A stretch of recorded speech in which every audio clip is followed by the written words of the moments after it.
বিসমিল্লাহির রহমানির রহিম। গত ক্লাসে ডিভিডেন্ড পলিসির আমি কতগুলো ফর্মুলা অর্থাৎ সাম ইম্পর্টেন্ট আইটেম এক্সপ্লেন করে দিয়েছিলাম। গত ক্লাসে ওয়াল্টার মডেলের আমরা একটা ম্যাথও করেছিলাম। আজকে ওয়াল্টার মডেলের আমরা বেশ কয়েকটা ম্যাথ এভাবেই দেখব এবং সেটা প্র্যাকটিস করব। এবং ওয়াল্টার মডেল, গর্ডন মডেল, হাইপোথিসিসগুলো যদি আমরা এইভাবে প্র্যাকটিস না করি তাহলে ডিভিডেন্ড পলিসিটা আমার পক্ষে খুব টাফ হয়ে যাবে দ্রুত শেষ করার তো আমি লিখতে অনেক টাইম চলে যাচ্ছে। এই জন্য আমি বইয়ের কিছু ম্যাথ জাস্ট এইভাবেই ভিডিও এক্সপ্লেন করে দিব। শুধুমাত্র যারা পরীক্ষা 24 তারিখে সামনের মাসের তারা যাতে মোটামুটি একটা প্রিপারেশন নিতে পারে, খুব দ্রুত যাতে ভিডিওগুলো আমি রেকর্ড করতে পারি, এই পদ্ধতিটা অবলম্বন করা। তাহলে এই ম্যাথটা একটু খেয়াল করেন। মিজান কোম্পানি, এই যে Mizan company limited, following information আর অ্যাভেলেবল। আমাকে ইনফরমেশনগুলো দেওয়া আছে, খেয়াল করেন। মার্কেট প্রাইস পার শেয়ার দেওয়া আছে 400 টাকা, আর্নিং পার শেয়ার দেওয়া আছে 25 টাকা, ডিভিডেন্ড পার শেয়ার দেওয়া আছে হচ্ছে 10 টাকা, পিই প্রাইস এ আর্নিং রেশিও হচ্ছে 8 টাইমস। রেকর্ড বলা হচ্ছে ইউজিং ওয়াল্টার মডেল, আমাকে বলেই দিয়েছে ওয়াল্টার মডেল ইউজ করতে। কস্ট অফ ইকুইটি ক্যাই বের করতে বলা হচ্ছে, এরপরে DP ratio, dividend pay out ratio বের করতে বলা হচ্ছে, এরপরে রিটেনশন রেশিও বের করতে বলা হচ্ছে, এরপরে ইন্টারনাল রেট অফ রিটার্ন আর বের করতে বলা হচ্ছে, এরপরে গ্রোথ রেট জি বের করতে বলা হচ্ছে, এরপরে বলা হচ্ছে অপটিমাম পে আউট রেশিওটা কেমন হবে। তাহলে এই রেকর্ডগুলো মোটামুটি যদি আমরা এই ইনফরমেশনগুলো থেকে একটু খেয়াল করে যে কীভাবে বের করা যায়, তাহলে আমার মনে হয় যে কি খুব ভালোভাবেই ওয়াল্টার মডেল, গর্ডন মডেল শেষ করা যাবে। তাহলে অঙ্ক করার আগে অ্যাট ফার্স্ট আমাকে খেয়াল করতে হবে আমাকে দেওয়া আছেটা কি। অনলি দেওয়া আছে মার্কেট প্রাইস পার শেয়ার, অর্থাৎ বর্তমানে মার্কেটে কত টাকা শেয়ার প্রাইস আছে সেটা দেওয়া আছে। আর্নিং পার শেয়ার, অর্থাৎ একটা শেয়ার প্রতি আমার উপার্জন কত টাকা, 25 টাকা, সেটা দেওয়া আছে। এবং সেখান থেকে আমরা লভ্যাংশ দিচ্ছি কত টাকা সেটা দেওয়া আছে।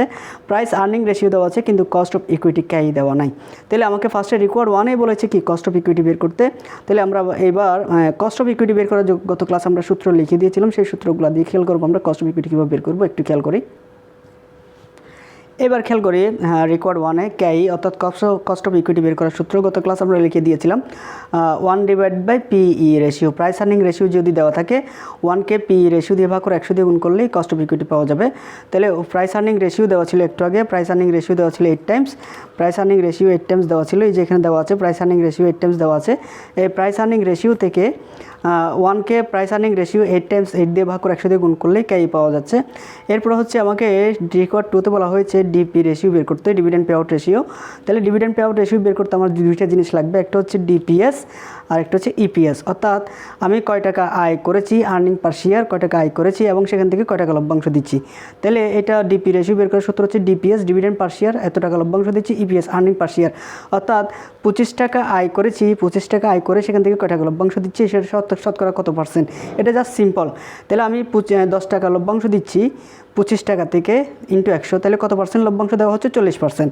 এবার আমাকে রেকর্ড 3-তে বলা হয়েছিল রিটেনশন রেশিও বের করতে। রিটেনশন রেশিও খেয়াল করেন, অর্থাৎ আমার কতটুকু লভ্যাংশ সংরক্ষিত হচ্ছে, আর্নিংয়ের আমার কতটুকু সংরক্ষিত হচ্ছে।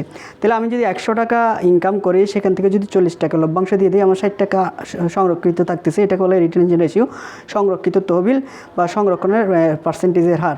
তাহলে আমরা রিটেনশন রেশিও গত ক্লাস সূত্র লিখেছিলাম 100% মাইনাস ডিপি রেশিও, অর্থাৎ 100% যদি আমার আর্নিংস হয় সেখান থেকে যতটুকু লভ্যাংশ দেওয়া হবে সেটা বাদে বাকিটা হচ্ছে আমার সংরক্ষণ। এবার রিকোয়ার্ড 4-এ বলা হয়েছিল আমাকে যে ইন্টারনাল রেট অফ রিটার্ন আর বের করতে। এই আর বের করার জন্য আমার দুইটা মেথড ছিল, একটা হচ্ছে গর্ডন মডেল আর একটা হচ্ছে ওয়াল্টার মডেল। গর্ডন মডেল আমি এখন করব না, কারণ আমাকে বলেই দিয়েছে ইউজিং ওয়াল্টার মডেল। তাহলে সেই ক্ষেত্রে ওয়াল্টার মডেলের সূত্রটা আমরা জানি যে P0 = D plus E minus D R divide by K, কে যে কথা ক্যাই একই কথা। তাহলে আমাকে P0 মানে মার্কেট প্রাইস পার শেয়ার আমাকে অলরেডি দেওয়া আছে, মার্কেট প্রাইস পার শেয়ার 400 টাকা। তাহলে আমাকে যেহেতু P0 দেওয়া আছে, P0 তো আমরা বের করছি না, আমরা এখান থেকে শুধু আর, ছোটো হাতের আর যে কথা, বড় হাতের আর একই কথা। তাহলে আমরা এখান থেকে আরটা বের করার জন্য P0 মান আমরা জানি 400 টাকা, ডি হচ্ছে লভ্যাংশ দিচ্ছি 10 টাকা, ই হচ্ছে আর্নিং হচ্ছে 25 টাকা, সেখান থেকে 10 টাকা লভ্যাংশ দিচ্ছি। আর ভ্যালু আমি জানি না, কিন্তু ক্যাই মানে হচ্ছে কস্ট অফ ইকুইটি আমরা বের করে রেখেছি। কস্ট অফ ইকুইটি হচ্ছে 12.50, অর্থাৎ এটাকে যদি পয়েন্টে ভাঙি 0.125। তাহলে এটা দিয়ে ক্যালকুলেশন করে আমরা এবার এখান থেকে এবার ক্যালকুলেশনটা খেয়াল করেন। 400 টাকা থেকে 400 টাকা থেকে যদি আমি 10 টাকা 15 টাকা আর তো আমি জানি না, এভাবে ক্যালকুলেশন করতে করতে টোটালি ফাইনালি আমরা আর এর মান পেয়ে গেলাম। এটা যেটা পয়েন্ট আসবে সেই পয়েন্টটাকে 100 দিয়ে গুণ করলে 33.33% আর হয়ে গেছে। এই আর বড় হাতের আর যে কথা, ছোট হাতের একই কথা, অর্থাৎ ইন্টারনাল রেট অফ রিটার্ন বলা হয়। এরপর আমাকে রেকর্ড বলা হয়েছিল গ্রোথ রেট বের করতে, ক্যালকুলেশন গ্রোথ রেট বের করার সিম্পল একটা সূত্র, এটা মনে রাখতে হবে, বি ইন্টু আর। বি ইন্টু আর মানে হচ্ছে গ্রোথ রেট, বি ইন্টু আর। বি মানে হচ্ছে রিটেনশন রেশিও, আর মানে হচ্ছে ইন্টারনাল রেট অফ রিটার্ন। এটা পয়েন্টও গুণ করতে পারেন আপনি, দুটোটা গুণ করে আবার পার্সেন্ট দিয়েও দিতে পারেন। তবে এই গুণের ক্ষেত্রে আপনি ঝামেলা না করে 0.60 ইন্টু 0.3333 গুণ করলে এই 0.200 আসবে, এটাই দিয়ে 100 দিয়ে গুণ করলে গ্রোথ রেট পাওয়া যাবে।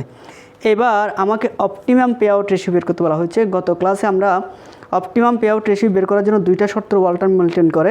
যদি আর কেই থেকে বড় হয় তাহলে এটা হচ্ছে গুড ফ্রম যদি আর কেই থেকে বড় হয়, যদি আর কেই থেকে বড় হয়, অর্থাৎ আর হচ্ছে আমার 33% আর কেই ছিল আমার অনলি 12.50%। হ্যাঁ, তাহলে আমার অবশ্যই এখানে দেখা যাচ্ছে অ্যাকর্ডিং টু ওয়াল্টন মডেল লিখতে হবে আর বড় কেই ছোট। যদি আর বড় হয় কেই ছোট হয় তাহলে এটা হচ্ছে গ্রোথ ফার্ম। আর গ্রোথ ফার্মের ক্ষেত্রে মনে রাখতে হবে অপটিমাম পে আউট রেশিও হচ্ছে 0, অর্থাৎ লভ্যাংশের হার হবে 0। তাহলে এই অঙ্কটা একটু ক্যালকুলেশন করে আপনারা শিখবেন। হ্যাঁ, শিখে এই টাইপের আরও অনেকগুলো অঙ্ক আছে, সেম অঙ্ক আমি একটু পরে আপনাকে এটাতেও দেখাচ্ছি। এখানেও দেওয়া আছে market price per share, earning per share, dividend per share, cost of equity capital কেই দেওয়া আছে। তাহলে কেই দেওয়া থাকলে তো আপনার কোনো কারণেই প্রাইস আর্নিং রেশিও দেওয়া অনেক কেই দেওয়া আছে সরাসরি, তাহলে আপনি কেই দিয়ে করবেন। এবং অঙ্কটা কি ফার্স্টে বলেছে ডিপি রেশিও সেম আগের স্টাইলে, এরপরে রিটেনশন রেশিও সেম আগের স্টাইলে, দুইটা মেথড। এরপরে পিনট দেওয়া আছে আপনাকে, এখান থেকে আপনি আর বের করলেন, এরপরে গ্রোথ রেটটা সেম স্টাইলে বের করলেন। এবার আর এবং কেই যেহেতু সমান, তাইলে dividend pay out ratio doesn't effect market value. Dividend pay out ratio according to যদি আর এবং কেই সমান হয়ে যায়, তাহলে অ্যাকর্ডিং টু ওয়াল্টন মডেল আর যদি আর ইকুয়াল টু কেই হয়, dividend pay out ratio doesn't effect the market value of share. Market value of শেয়ারে কোনো ধরনের ইফেক্ট ফেলে না, এটা একটু এক্সপ্লেন করতে হবে। এরপরে আমরা আরেকটা অঙ্ক খেয়াল করব।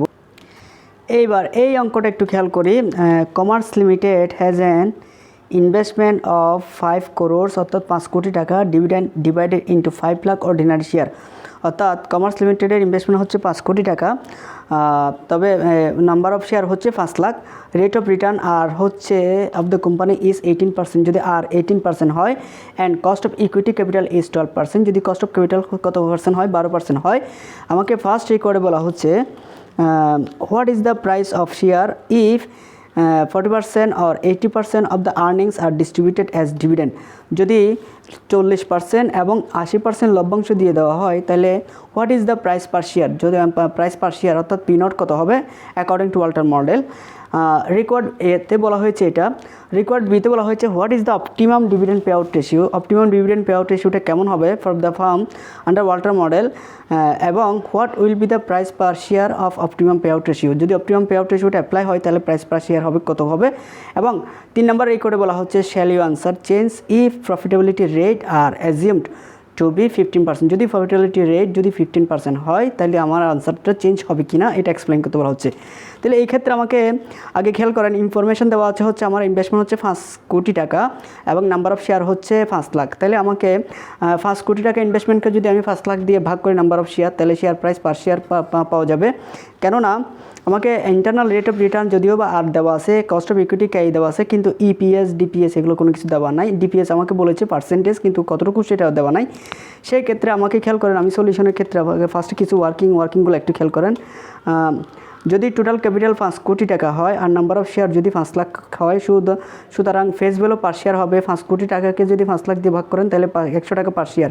ইন্টারনাল রেট অফ রিটার্ন হচ্ছে 18%।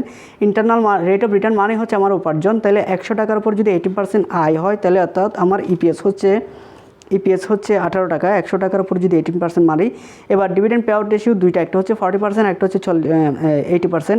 তাহলে আমার যদি আর্নিংস 18 টাকা হয়, 18 টাকার উপর 40% মারলে হচ্ছে 7.20 পয়সা। আর যদি 18 টাকার উপর আমি 80% মারি তাহলে আমার ডিভিডেন্ড ডিপিএস অর্থাৎ ডিভিডেন্ড হচ্ছে 14.40 টাকা।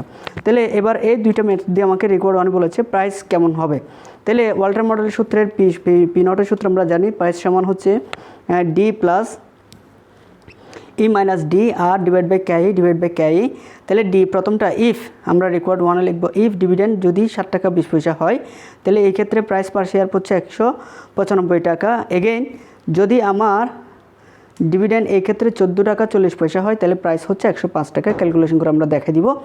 এরপরে রেকর্ড বিতে কি রেকর্ড বিতে বলা হয়েছিল what is the optimum dividend pay out ratio. এক্ষেত্রে খেয়াল করেন হিয়ার আর হচ্ছে 0.818 অর্থাৎ 18 আর KE হচ্ছে 0.12। যেহেতু আর বড় KE ছোট তাহলে এটা হচ্ছে একটা গ্রোথ ফার্ম, যে ক্ষেত্রে অপটিমাম পে আউট রেশিও হচ্ছে 0।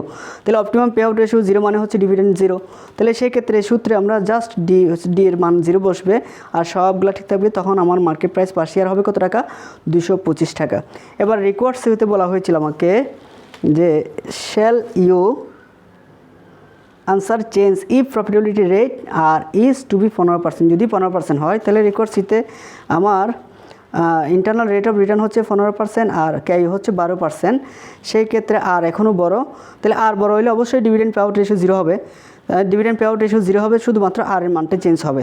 আর যদি বড় হয় KE ছোটো হয় তাহলে এটা হচ্ছে গ্রোথ ফার্মের ক্ষেত্রে অবশ্যই আমার ডিভিডেন্ড পে আউট রেশিও 0 হবে, ডি 0 হবে। তাহলে সেই ক্ষেত্রে প্রাইস হচ্ছে কত টাকা? 156.25 টাকা। তাহলে আমাদের আনসার কী হবে? চেঞ্জ হবে। যদি 15% হয় আমাদের আনসার চেঞ্জ হবে। এই ম্যাথটাও একটু দেখব। এইবার আমরা গর্ডন মডেলের ক্ষেত্রে খেয়াল করেছিলাম, গত ক্লাসের সূত্র লিখেছিলাম P naught market price per share মানে হচ্ছে E × 1 - B divide by KE B × R। তাহলে এই ম্যাথের মাধ্যমে আমরা গর্ডন মডেল একটু খেয়াল করি। আমাকে কী কী দেওয়া আছে? Considering the following data relating to the Bata shoes limited. EPS earning per share দেওয়া আছে 12 টাকা। KE হচ্ছে কস্ট অফ ইকুইটি ক্যাপিটাল হচ্ছে কত? 15%। রিটেনশন রেশিও অর্থাৎ সংরক্ষণ করবে হচ্ছে 14%। নাম্বার অফ শেয়ার দেওয়া আছে হচ্ছে 1 lakh. Internal rate of return যদি এতে 10% হয় আর বিতে যদি 15% হয়, সিতে যদি 20% হয়। Using Gordon model market price per share P not বের করতে বলা হচ্ছে এবং value of the firm V বের করতে বলা হচ্ছে। তাহলে এই ক্ষেত্রে রিকোয়ার্ড 1 এর ক্ষেত্রে আমরা যদি মার্কেট প্রাইস পার শেয়ার বের করি, ই হচ্ছে আর্নিং পার শেয়ার হচ্ছে আমাকে 12 টাকা দেওয়া আছে। KE হচ্ছে 15% অর্থাৎ 0.15। বি মানে হচ্ছে রিটেনশন রেশিও দেওয়া না থাকলে আমরা কি বি বের করতে হয় 100% থেকে ডিপি রেশিও বিয়োগ দিয়ে। আমাকে রিটেনশন রেশিও বি সরাসরি দেওয়া আছে 40%। আর এর ভ্যালু হচ্ছে যদি প্রথমটা আর এর ভ্যালু 10% হয় তাহলে E × 1 - B KE B × R। Calculate করে আমরা মার্কেট প্রাইস পার শেয়ার পাচ্ছি 65.45 টাকা। এবার দ্বিতীয়তে আমাকে বলা হচ্ছে রিটেনশন রেশিও যদি 15% হয় তাই সেই ক্ষেত্রে সেম, বাকিগুলো সেম থাকবে, শুধু আর এর মানটা চেঞ্জ হবে 80 টাকা। 3 নম্বর রেকর্ডে বলা হচ্ছে যদি রিটেনশন রেশিও আমার কত পার্সেন্ট হয়? 20% হয়। 20% হলে তাহলে আমরা P naught = B × 1 - B KE - B আর সেম 102.86 পয়সা। এবার রেকর্ড বিতে বলা হয়েছিল আমাকে value of the firm V বের করতে। তাহলে ভি বের করতে হলে প্রথমটা আমরা P naught × NS market value of the firm V = P naught × NS। প্রথমটা মার্কেট প্রাইস ছিল 65.45, 1 লাখ শেয়ার দিয়ে গুণ করলে 65,45,000 টাকা। দ্বিতীয়তে মার্কেট প্রাইস ছিল 80 টাকা, 1 লাখ শেয়ার দিয়ে গুণ করলে 80 লাখ টাকা। আর তৃতীয়তে ভি হচ্ছে P নট × NS অর্থাৎ এই ক্ষেত্রে 102.86 কিন্তু 1 লাখ গুণ করলে 1,02,86,000 টাকা আসে ভ্যালু অফ দ্য ফার্ম। আশা করি এই টাইপের যত ম্যাথ করে ফেলবেন। অল্টার মডেল, গর্ডন মডেল আগামী ক্লাসে আমরা হাইপোথিসিস এবং স্টক স্প্লিট, স্টক ডিভিডেন্ড এই টাইপের ম্যাথগুলো আমরা ভিডিও দেওয়ার চেষ্টা করবো ইনশাল্লাহ। আসসালামু আলাইকুম।